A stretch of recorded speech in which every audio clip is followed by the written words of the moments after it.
नमस्कार and welcome to Bharat affairs. कभी कभी ये होता है कि कुछ अपडेट्स ऐसे होते हैं, कुछ खबरें ऐसे होती है जिसे मेन स्ट्रीम मीडिया जो है वो कवर नहीं कर पाती है, चाहे सरकार हो, इनकी तरफ से भी चीज़ों को नज़रअंदाज किया जाता है। लेकिन कुछ आर्टिकल्स ऐसे होते हैं जिनको लेकर जो लोकल मीडिया है ना ये कवर कर लेती है। और रिसेंटली यही हुआ है कि गोवा क्रॉनिकल्स में एक आर्टिकल पब्लिश हुआ मिजोरम के सीएम लालदू होमा को लेकर, और ये कहा गया कि जब ये पिछले महीने, एक्चुअली हम बात कर रहे हैं सितंबर की, एक महीने से ऊपर हो चुके हैं, सितंबर के टाइम में ये जाते हैं यूएस, और यूएस जाने के बाद में यूएस की धरती से डिमांड करते हैं कि हमें एक नेशनहुड की जरूरत है। किस नेशनहुड की बात कर रहे हैं आगे तो हम बात करेंगे, लेकिन ये जो पूरा आर्टिकल्स है आप इस गोवा क्रॉनिकल्स आर्टिकल्स में आप पूरा डिटेल आप पढ़ सकते हैं। लेकिन आपको इस वीडियो में बेसिकली ये बताने वाले कि यहाँ पर गोवा के जो सीएम है यूएस में जाके एक नेशनहुड की डिमांड करते हैं, गोवा जाके डिमांड करते हैं, एक जोलैंड की बात करते हैं, जो कि यूनिफिकेशन के बारे में बात की जाती है। वहां जाके एक सेपरेटिस्ट एजेंडा यहाँ पर चलाया जाता है ताकि एक नॉर्थ ईस्टर्न जो इंडिया की हम जब भी बात करते हैं तो हमारे दिमाग में ही आता है कि इसे डिवाइड करने के लिए चिकन नेक कॉरिडोर से हम लोग डिवाइड कर सकते हैं, तोड़ सकते हैं,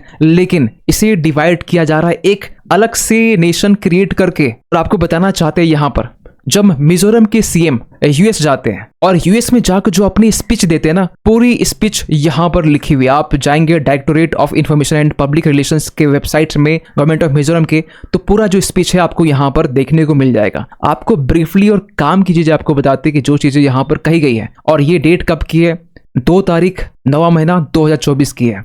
एक्चुअली यहाँ पर देखा ये गया कि यहाँ पर जब मिजोरम के सीएम यूएस जाते हैं, यूएस जाने के बाद में ये डिमांड करते हैं जोलैंड के बारे में। आपको पहले बता दें कि जो एक कम्युनिटी है, क्रिश्चियन कम्युनिटी है, जिनकी जो पॉपुलेशन है ना, ओनली इंडिया में बात करें तो मेजोरिटी में है, लेकिन इनकी पॉपुलेशन आपको म्यांमार में भी देखने मिल जाएगा।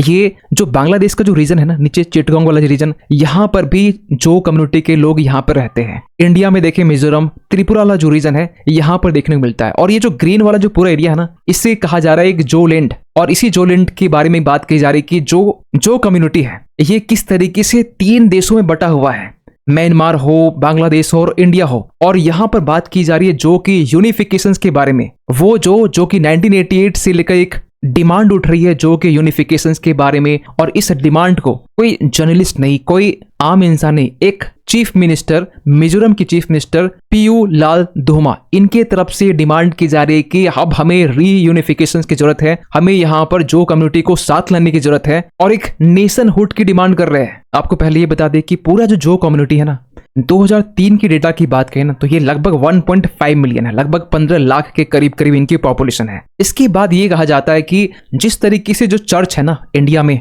चर्च को भी डिवाइड किया गया कि नॉर्थ में, साउथ में, नॉर्थ के लिए नॉर्थ चर्च काउंसिल, साउथ के लिए साउथ चर्च काउंसिल। इस तरीके से जो नॉर्थ ईस्टर्न स्टेट्स है, यहाँ पर जो चर्च या जो क्रिश्चियन कम्युनिटी है, इनके लिए कोई यहाँ पर काउंसिल नहीं बनाई गई है, और इनके लिए अब यहाँ पर एकजुट होने की जरूरत है। हमें यहाँ पर एक नेशनहुड डिमांड करने की जरूरत है। और सबसे अजीब बात क्या है ना कि ये पूरी जो बातें है ना, पूरा जो स्पीच है, ये यूएस में जो मैरीलैंड जगह है यूएस का, वहां पर जाकर ये स्पीच दी जा रही है। फिर आपके दिमाग में एक सवाल आएगा कि शेख हसीना, बांग्लादेश की एक टाइम की प्राइम मिनिस्टर हुआ करती थी, अब तो फिलहाल अभी इंडिया में है, ये एक टाइम कहा करती थी कि वेस्टर्न कंट्रीज का एक ऐसा देश जो डिमांड कर रहा है, एक सेंट मार्टिन जो आइलैंड है, यहाँ पर अपने नेवल बेस बनाना चाह रहा है। और इसी कारण जब शेख हसीना राजी नहीं होती, एग्री नहीं होती है, अपने आप को सरेंडर नहीं करती है, तो यहाँ पर यूएस की तरफ से किस तरीके से यहाँ पर एक साइड इफेक्ट देख सकते हैं हम लोग, खासकर बांग्लादेश के रीजन में। ओनली एक डिमांड की गई सेंट मार्टिन आइलैंड की, और बांग्लादेश में आज के टाइम में पीएम शेख हसीना इंडिया आ गई है,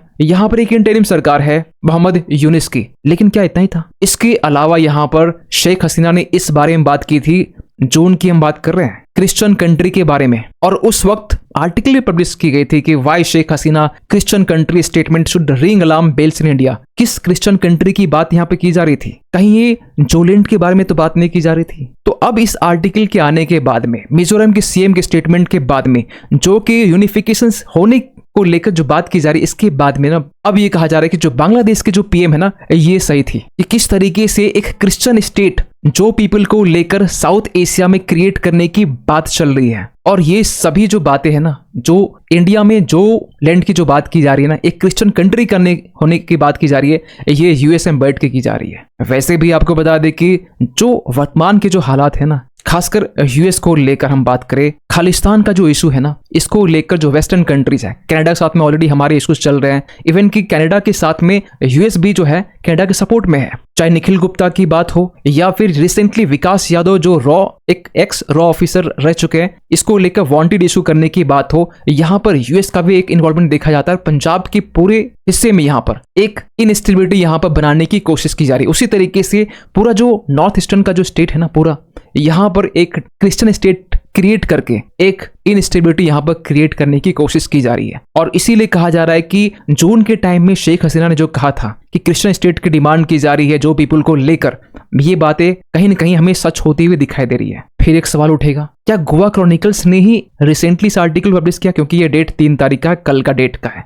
नहीं, उस वक्त भी जब मिजोरम के सीएम यूएस गए थे, और यूएस जाने के पीछे जो रीजन था ना, एक मेन रीजन जो था, इसके बारे में भी आर्टिकल पब्लिश की गई थी। लेकिन लोकल मीडिया में जो कवरेज है, अच्छी खासी कवरेज मिल नहीं पाती है। ईस्ट मोजो कोई लोकल मीडिया आउटलेट होगा, इसे कवरेज नहीं मिल पाया। इसे मेन मीडिया जो है, इसे कहीं ना कहीं लाइटली में लेना स्टार्ट की। सरकार का भी नजर कहीं ना कहीं, सेंट्रल गवर्नमेंट की भी जो नजर है यहाँ पर नहीं गई। और उस वक्त भी यहाँ पे ये कहा गया था, मिजोरम के जो सीएम है लालदू होमा, ये यूएस विजिट ही इसलिए कि यहाँ पर जो कि यूनिटी के बारे में, जो कि यूनिफिकेशंस के बारे में बात की जा सके। और इसको लेकर ना इसी साल की हम बात कर रहे हैं, जब सेंट्रल गवर्नमेंट ने जब ये बात की कि जो म्यांमार के साथ इंडिया का जो बॉर्डर लगता है, जिसमें मिजोरम, मणिपुर का जो पूरा जो स्टेट है, ये म्यांमार के साथ में सटा हुआ, इसको लेकर ना जो रिसेंटली म्यांमार में आज के टाइम में मिलिट्री रूल है, यहाँ से मिलिट्री और अराकन आर्मी, जैसे यहाँ के जो लोकल एथनिक ग्रुप है, इनकी अपनी आर्मी है, दोनों के बीच में जब क्लैश होती है तो यहाँ की जो आर्मी है ये इंडिया भाग के आते हैं। और इसको लेकर सेंट्रल गवर्नमेंट ने ये सोचा कि हमें म्यांमार बॉर्डर की फेंसिंग करनी चाहिए।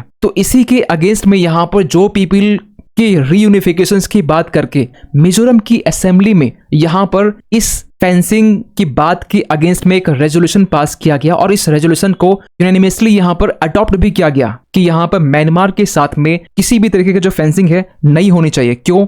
अगर फेंसिंग यहाँ पर हो जाती है तो जो हम बात कर रहे हैं यहाँ पर जो लैंड के बारे में, जो कि म्यांमार का कुछ हिस्सा है, बांग्लादेश का कुछ हिस्सा है और इंडिया कुछ हिस्सा है, ये रीयूनिफिकेशन आगे पॉसिबल नहीं हो पाएगा। और इसके लिए मिजोरम ने फरवरी के महीने में ये रेजोल्यूशन को अडॉप्ट किया था। यही नहीं, आपको बताना चाहते हैं कि सितंबर के महीने में, इसी साल की हम बात कर रहे हैं, जब यहाँ पर मिजोरम के सीएम ने जो अराकन आर्मी है ना, आपको पहले बता दें कि अराकन आर्मी म्यांमार की जो आर्मी है ना, इससे भी स्ट्रांग आर्मी मानी जाती है। इनसे मिजोरम के सीएम ने यह अपील की कि हम आपके साथ में स्ट्रांग टाइज बिल्ड करना चाहते हैं। यहाँ पर अराकन आर्मी जो है, ये साफ साफ ये जो अपील है वो रिजेक्ट कर देती है। और यहाँ की कहा जाता है कि might can not decide it, जो ताकत होती है ना, ये डिसाइड नहीं कर सकती कि कौन किसके साथ टाई अप करेगा। और जब जब मिजोरम में इलेक्शंस होते हैं, वहां पर एक एजेंडा होता है, एक थीम होती है वहां पर कि जो कि यूनिफिकेशंस के बारे में बात की जाती है, किस तरीके से जो कम्युनिटी के लोग यूनिफाई हो, इसको लेकर यहाँ पे इलेक्शंस का एक बहुत बड़ा मुद्दा यहाँ पर होता है। और इसके इम्पैक्ट ना